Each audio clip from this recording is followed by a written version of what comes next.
សូមស្វាគមន៍មកកាន់ Channel D-Rod Cooking ថ្ងៃនេះ Channel យើងខ្ញុំនឹងបង្ហាញលោកអ្នកពីឆាម្នាស់ខ្ទឹមបារាំងសាច់គោ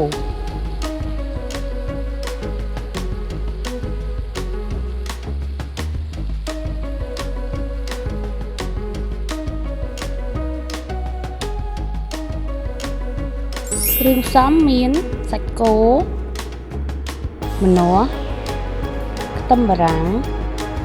ស្លឹកខ្ទឹមសចិញ្ច្រាំស្ករសអំបិលប៊ីចេងរ៉ូឌីចា៎ចុងក្រោយគេគឺប្រេងឆា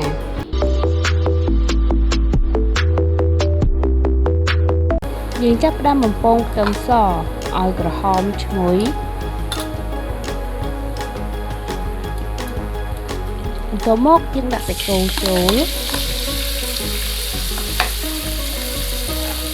ចាយើងដាក់គ្រឿងផ្សំរ៉ូឌីស្ករសអំបិលប៊ីចេងចូលចារួចកូរសាច់គោឲ្យសព្វជាមួយនឹងគ្រឿង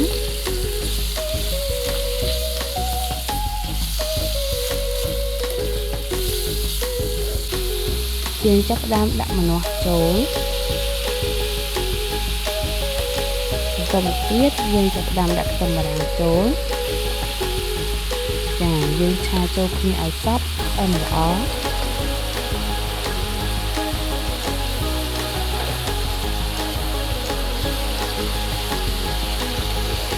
បន្ទាប់ពីយើងឆាបានមួយភ្លែតហើយយើងចាប់ផ្ដើមបិទគ្រប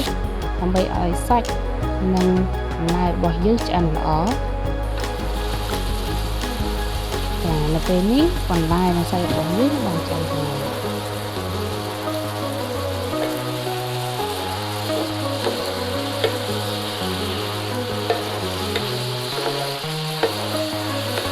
បន្ទាប់ពីសាច់និងបន្លែឆ្អិនរួចហើយយើងចាប់ផ្ដើមដាក់ស្លឹកខ្ទឹមចូលចាស្រេចចានៅពេលនេះមុខម្ហូបឆាម្នាស់ខ្ទឹមបារាំងសាច់គោរបស់យើងបានឆ្អិនរួចរាល់